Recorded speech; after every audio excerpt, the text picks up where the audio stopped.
बिस्मिल्लाहिर्रहमानिर्रहीम। तारीख़ इस्लाम के तमाम दोस्तों को मोहब्बतों भरा सलाम। मैं हूं मोहम्मद सलीम और आप देख रहे हैं तारीख़ इस्लाम चैनल। मोहतरम अजीज दोस्तों, अस्सलाम वालेकुम रहमतुल्लाहि व बरकातुहू। दोस्तों, आज की इस वीडियो में हम जानेंगे कि कुरान करीम में हजरत यूसुफ अलैहिस्सलाम के वाक़ये को एहसनुल क़सस यानी तमाम किस्सों में सबसे अच्छा किस्सा बतलाया गया है। आप अल्लाह के नबी हजरत याकूब अलैहिस्सलाम के सबसे चहेते बेटे थे। आपके कुल 11 भाई थे, जिसमें एक सगा भाई और बाकी सभी सौतेले भाई थे।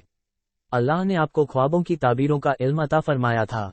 जब आप छोटे थे तो आपने एक ख्वाब देखा कि 11 सितारे और चांद और सूरज आपको सजदा कर रहे हैं, जिसे आपने अपने वालिद मोहतरम को बतलाया तो उन्होंने उन्हें इस ख्वाब को भाइयों से बतलाने से मना किया। मगर जब ये बात भाइयों को मालूम हुई और जब उन्होंने देखा कि यूसुफ अलैहिस्सलाम को उनके वालिद बहुत चाहते हैं, तो उन्होंने यूसुफ अलैहिस्सलाम को मारने की गरज से जंगल ले गए और एक गहरे कुएं में फेंक दिए। और यूसुफ अलैहिस्सलाम के सगे भाई को भी डराया कि अगर उन्होंने वालिद को बतलाया तो वो उसे भी मार देंगे। उन भाइयों ने यूसुफ अलैहिस्सलाम के कुर्ते में बकरी का खून लगाकर अपने वालिद को बतलाया कि एक भेड़िए ने उन्हें मारकर जंगल में ले गया। हजरत याकूब अपने बेटों के फरेब और मक्र को समझ गए और फरमाया, बड़ा ही चालाक भेड़िया रहा होगा जिसने यूसुफ को मार दिया, और कुर्ता भी नहीं फटा कहकर वे रोने लगे। बेटे के गम में वे इतना रोए कि उनकी आंखों की बिनाई रोशनी भी चली गई।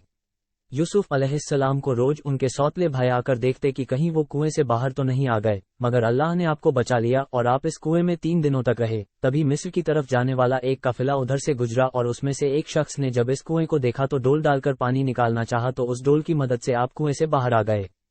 उद्धरण, आपके भाइयों को जब मालूम हुआ तो उन्होंने कहा कि ये हमारा भागा हुआ गुलाम है, और फिर उन्होंने उन्हें 20 दिरहम में उन काफिले वालों के पास बेच दिया। यूसुफ अलैहिस्सलाम मिस्र के बाजार में लाए गए जहां गुलामों को बेचा जाता था। आप बेहद खूबसूरत थे। उन्हें मिस्र के अमीर मिस्र ने खरीद लिया और अपने शाही महल ले आया और अपनी औरत जुलेखा के पास ले गया। यूसुफ अलैहिस्सलाम की खूबसूरती देखकर उसके बदकारी का ख्याल पैदा हो गया और उसने जब जबरदस्ती करनी चाही तो आप महल से बाहर की तरफ भागे और जुलेखा ने जो उन्हें पकड़ना चाहा तो आपका कुर्ता फट गया।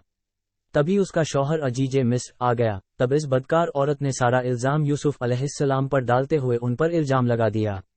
यूसुफ अलैहिस्सलाम ने कहा कि किसी छोटे बधों को लाया जाए, वो भी गवाही देगा कि गुनाहगार कौन है। लिहाजा एक 4 साल का बधाई जो इत्तेफाक से करीब ही था लाया गया। उस बधों ने कहा, अगर कुर्ता आगे से फटा हो तो फिर यूसुफ अलैहिस्सलाम गुनाहगार होते और अगर पीछे से फटा हो तो औरत गुनाहगार होगी। अमीर मिस्र सारा माजरा समझ गया कि यूसुफ अलैहिस्सलाम गुनाहगार नहीं है बल्कि जुलेखा गुनाहगार है। जब इस बात की चर्चा आसपास भी होने लगी तो अमीर मिस्र ने बीबी को बचाने की खातिर यूसुफ अलैहिस्सलाम को कारागार में भिजवा दिया। कैदखाने में आपने कैदियों को जो ख्वाब की ताबीर मतलब बतलाई थी वो सब सच होती। तभी मिस्र के बादशाह ने एक ख्वाब देखा कि 7 तंदुरुस्त गायों को 7 दुबली गायें खा रही हैं और धान की 7 हरी बालियां हैं और 7 सूखी बालियां हैं। बादशाह परेशान हो गया और ख्वाब की ताबीर जाननी चाहिए, मगर कोई नहीं बतला सका। तो बादशाह के एक साकी ने, जो कि कैद में रह चुका था, उसने इसकी ताबीर जानने कैदखाने में जाने की इजाजत मांगी और फिर यूसुफ अलैहिस्सलाम से मिलकर बादशाह के इस ख्वाब ताबीर जाननी चाहिए। तो आपने बतलाया कि राज्य में 7 खेती से जो अनाज होगा उसे जमा करो, क्योंकि उसके बाद 7 सालों तक सूखा पड़ेगा और धान नहीं हो पाएगी, तब ये जमा की हुई धान काम आएगी। इसके बाद फिर हरियाली होगी।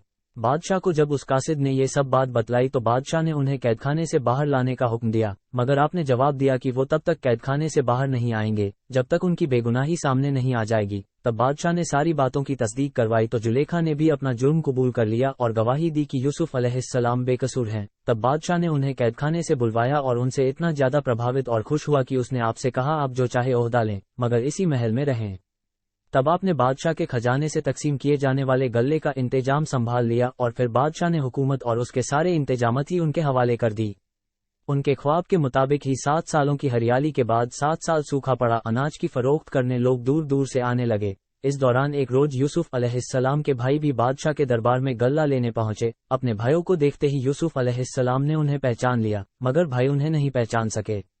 यूसुफ अलैहिस्सलाम ने उन्हें गल्ला देकर विदा किया और कहा, अगली बार अपने भाई को लेकर नहीं आए तो गल्ला नहीं मिलेगा। आपने जाते समय उनकी बोरियों में नकद भी रखवा दिया। यूसुफ अलैहिस्सलाम के भाइयों ने सारी बातें अपने वालिद को बतलाई और अपने भाई बन्यामीन को ले जाने की इजाजत मांगी और उसकी हिफाजत का अहद कर वे दोबारा मिस्र पहुंचे। यूसुफ अलैहिस्सलाम ने धीरे से अपने भाई बन्यामीन को बतला दिया कि मैं तुम्हारा भाई यूसुफ हूं, और उसे अपने पास रोक लिया और भाइयों को वापस कर दिया। सभी भाई बहुत मायूस हो गए। तब अंत में यूसुफ अलैहिस्सलाम ने उनसे कहा कि याद करो तुमने अपने भाई यूसुफ के साथ कैसा सुलूक किया था। तब भाइयों ने भी उन्हें पहचान लिया और अपनी गलती और गुनाहों पर बहुत शर्मिंदा हुए। यूसुफ अलैहिस्सलाम ने अपने भाइयों को माफ कर दिया और फिर वालिद को साथ लाने के लिए कहा। साथ ही अपना कुर्ता भी उन्हें दिया कि इसे वालिद मोहतरम की आंखों पर रख देना। सभी भाई वापस आ गए। उद्धरण, जब वे वालिद के पास पहुंचे तो वे खुशी से कहने लगे, मुझे अपने बेटे यूसुफ की खुशबू आ रही है। सभी भाइयों ने अपने वालिद से माफी मांगी और उन्हें सारा हाल कहकर सुनाया। उनके वालिद ने अपने बेटे यूसुफ का कपड़ा उठाकर उसे चूमा और ज्यों ही आंखों से मस किया, उनकी आंखों की बिनाई वापस आ गई और फिर वे सभी यूसुफ अलैहिस्सलाम से मिलने मिस्र की जानिब रवाना हुए। मिस्र में दाखिल होने पर उनका खूब स्वागत किया गया और जब वे सभी यूसुफ अलैहिस्सलाम के दरबार में पहुंचे तो सजदे में गिर पड़े। यूसुफ अलैहिस्सलाम अपने वालिद मोहतरम से गले लग गए। उनकी आंखों में खुशी के आंसू थे। मोहतरम आजीज दोस्तों, अगर यह वीडियो पसंद आई हो तो वीडियो को लाइक करके चैनल को सब्सक्राइब करें। मिलते हैं नेक्स्ट वीडियो में, तब तक के लिए खुदा हाफिज।